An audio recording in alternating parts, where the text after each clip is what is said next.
After paying my sister's rent for 6 months and letting her crash in my apartment rent-free, I finally asked her to start chipping in. She rolled her eyes and said, "You owe me for existing." That night, I came home to my furniture sold, my dog missing, and a note that read, "Consider this my share." I spent days searching. Then my coworker sent me a photo from Facebook Marketplace. And there was my couch. Sitting in my aunt's living room. I'm a 32-year-old guy living in Denver. I work in accounting. My job isn't flashy, but it's stable, and it pays the bills. I live alone in a small condo I bought 3 years ago. Nothing special, just 2 bedrooms, 1 bathroom, but it's mine. I like having peace. I like having control over my space. Then Megan moved in. Megan is my younger sister. She's 28. We were close as kids, but she changed somewhere in her early 20s. Started partying more. Quit jobs over disrespect that usually came down to someone asking her to do her job. She's pretty, charming, and knows how to cry when she needs something. Our mom calls her sensitive. I call her entitled. 6 months ago, she called me late at night. Said she was sleeping in her car. Her boyfriend had kicked her out, she lost her job again, and she didn't want to end up dead. I offered to let her stay for a little while. Told her it was temporary. She cried, said she was grateful. Said she just needed 2 months to bounce back. That was the biggest mistake I've made in my adult life. At first, it was tolerable. She kept to herself, cooked now and then, and promised she was applying for jobs. But the longer she stayed, the worse things got. She never cleaned. Left her makeup all over the bathroom. Blasted music late. Had friends over without asking. She used my Netflix, ate all my snacks, and left dishes in the sink for days. But I didn't say much. I figured she was going through it. I paid her phone bill twice. I filled up her car when she said she couldn't get to interviews. I bought her groceries. She said, "Thank you," once in a while, but mostly she acted like I owed her. Like me helping her was just me doing the bare minimum. One day, I came home to find her wearing one of my hoodies and smoking weed on the balcony. I said, "Hey, I'm not trying to be a jerk, but can you chip in for groceries this week? Even just $20. She didn't look up. She blew smoke out the side of her mouth and said, "You really keeping tabs on $20 now?" I let it go. But I started writing things down after that. Not for revenge. Just so I didn't feel crazy. Then came the morning that changed everything. I came back from walking Murphy, my dog. He's a 7-year-old golden retriever, my best friend. When I got back, Megan was on the couch, scrolling through her phone. I asked again, "Hey, any chance you can start helping out with rent? Just a little." She didn't even pause. She rolled her eyes and said, "You owe me for existing." I laughed. I thought she was kidding. She looked at me like I was stupid. If it weren't for me, you'd still be some boring loser with no social life. I've done so much for you by being here. You're lucky. That was the first time I felt real anger toward her. I left that evening and went to my buddy Dave's house to cool off. We watched football. I had a few beers. Texted Megan to let her know I'd be home late. I got back around 11. The front door was open. I remember the smell first, like dust and cheap perfume. Then I noticed the living room was empty. My couch. Gone. My TV. Gone. My PS5. Gone. My dining table. My microwave. My blender. All gone. I ran to Murphy's bed. Gone. His toys. Gone. His leash. Missing. His food bowl was turned upside down. Empty. But Murphy himself? Nowhere. I walked in circles, yelling his name, checking every room, even the closets. Nothing. Then I saw the note. Taped to the kitchen counter. Consider this my share. Later. My chest went numb. My hands started shaking. I sat on the floor. I couldn't think straight. I tried calling her. Straight to voicemail. I texted her. Blocked. I called the cops, and they basically shrugged. They said she was living there, and it wasn't technically theft. They wouldn't do anything. I barely slept that night. I walked the streets looking for Murphy. Called every shelter in Denver. Put out lost dog alerts. Posted on Facebook and Nextdoor. I even offered a reward. Days passed. Then my coworker Janet sent me a message. You still missing your couch?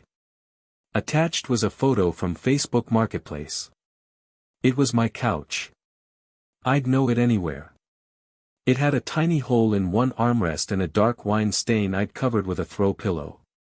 But that wasn't what broke me. In the background of the photo, next to the wall, was Murphy. My dog. Sitting. Staring straight at the camera. The couch had been posted by Cheryl. My aunt.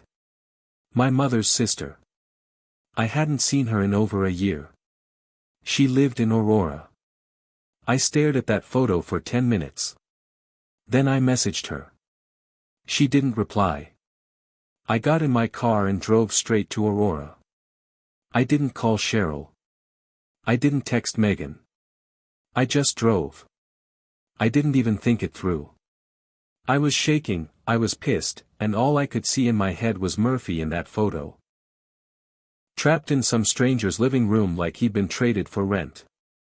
When I pulled up to Cheryl's house, I saw my couch right through her front window. She lived in a single-story ranch with faded yellow siding. There were 2 cars in the driveway, one was Cheryl's old Corolla. The other was Megan's. I knocked. Hard. After a few seconds, Cheryl opened the door. She looked surprised. Oh, hey honey, she said like we were catching up after brunch. Didn't expect you. Where's Murphy? I asked. She blinked, caught off guard. He's inside. Megan brought him. She said you couldn't take care of him anymore. That's when I pushed past her. The living room was filled with my stuff. Not just the couch. My rug. My end tables. My lamp. Even my throw pillows. And there, in the corner, was Murphy. He jumped up the second he saw me. Started whining. Wagging his tail like crazy. I dropped to my knees and hugged him. You stole from me, I said, still looking at Murphy, but loud enough for Cheryl to hear. Megan said, Cheryl started. I don't care what Megan said. None of this is hers. She didn't pay for one damn thing in my apartment. She's been mooching off me for 6 months. She said you kicked her out, Cheryl muttered. She robbed me. Cheryl looked away. Where is she? I asked. She's in the back room, she said softly. She's been staying here since Friday. I walked down the hallway and found her lying on a mattress in Cheryl's guest room, scrolling on her phone like nothing happened. She looked up. Oh, you found us. Us?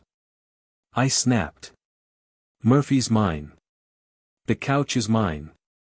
Everything you took was mine. She shrugged. I figured you'd be fine without it. You act like you're so generous, but you've always been a selfish prick. I was shaking now.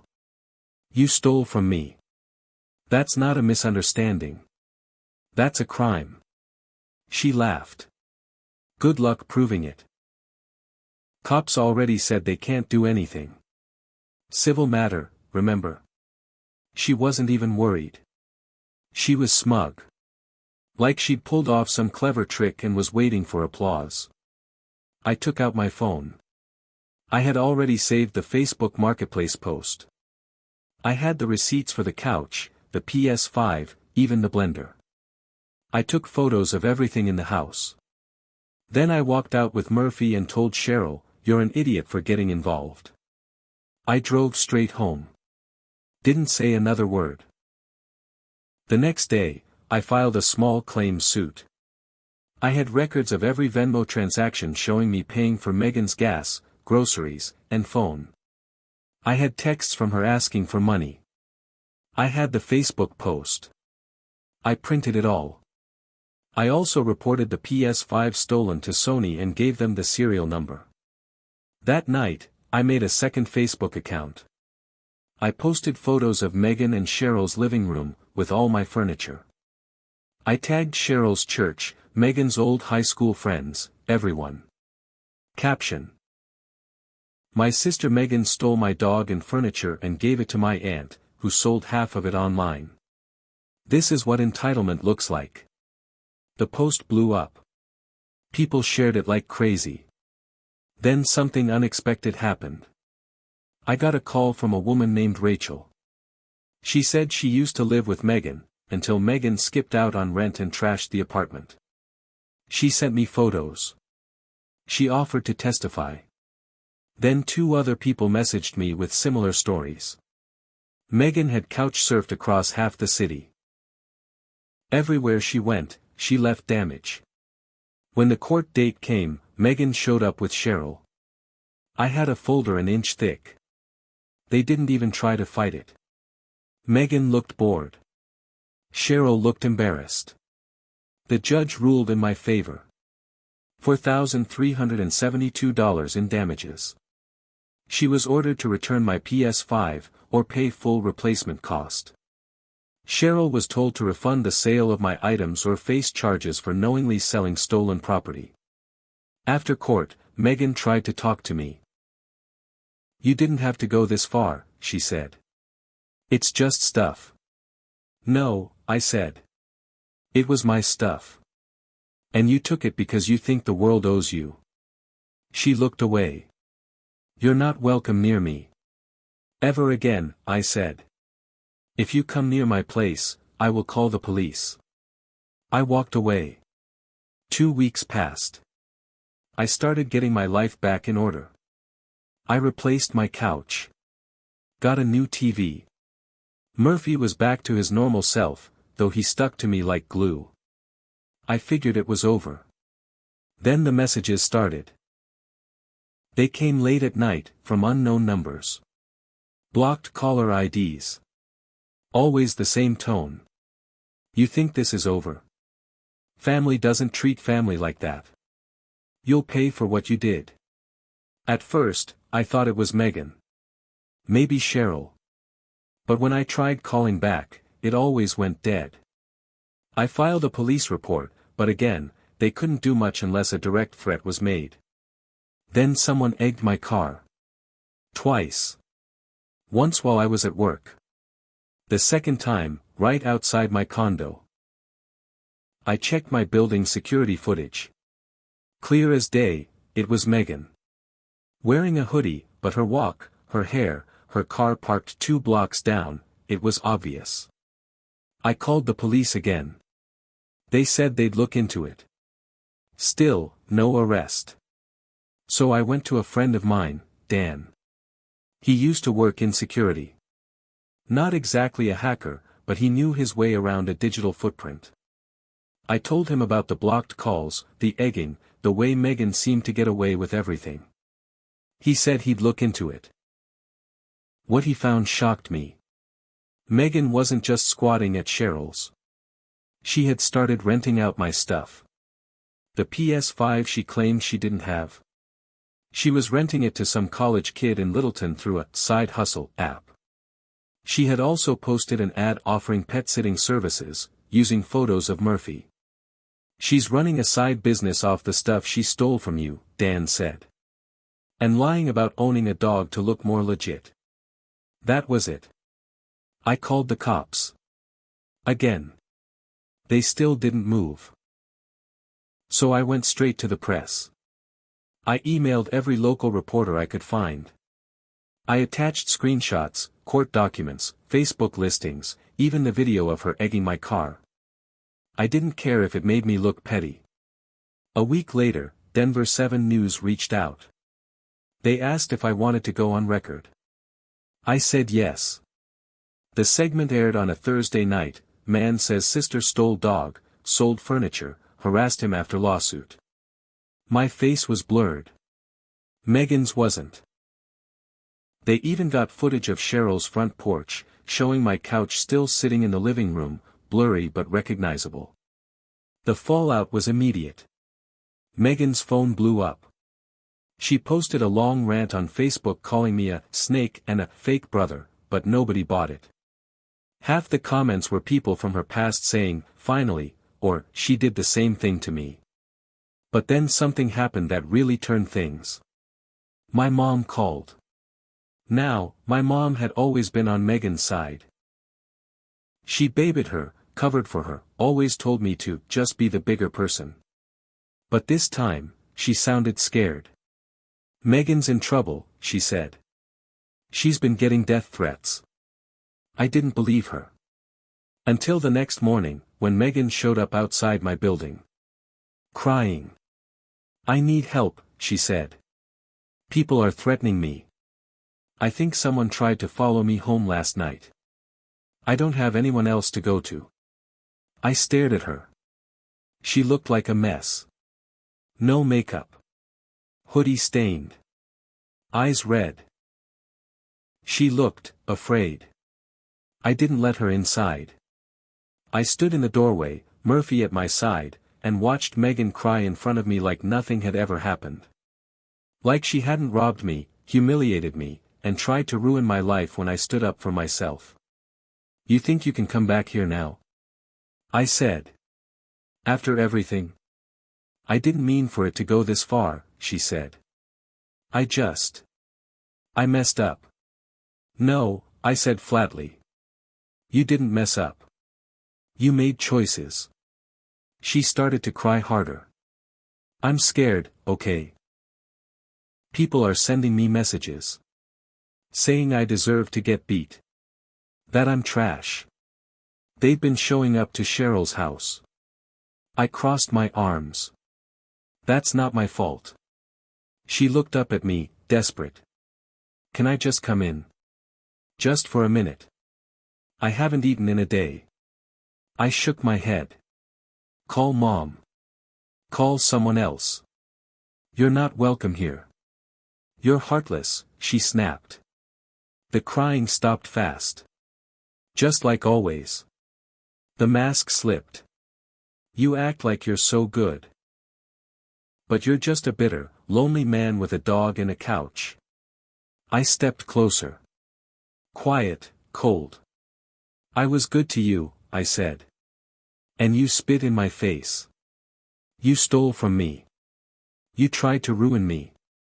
And when that didn't work, you came crawling back to see what else you could take. She backed up. Her hands were shaking now, not from fear, but rage. You'll regret this, she said. I smiled. I already don't. Then I closed the door. That night, I sent every piece of evidence I had to Cheryl's HOA. Pictures of the illegal rentals, the items sold from her address, the dog service ad using Murphy. I filed a complaint. 3 days later, Cheryl got slapped with a fine and a formal investigation. I heard she cried in the office when she found out she could lose her house if they found proof of repeated code violations. A week after that, Megan was evicted, from Cheryl's, and also blacklisted on multiple rental platforms thanks to the news story. I didn't lift a finger. She did that to herself. I donated the court settlement money to a local animal shelter and had Murphy's name engraved on a small plaque at the front.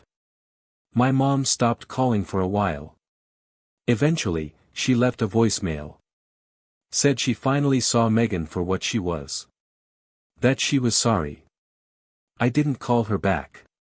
It took a long time for the stress to fade. But I learned something. Sometimes revenge isn't screaming or breaking things. Sometimes it's just living well. With your dog. On your own couch. In peace. And knowing the people who tried to break you, broke themselves instead.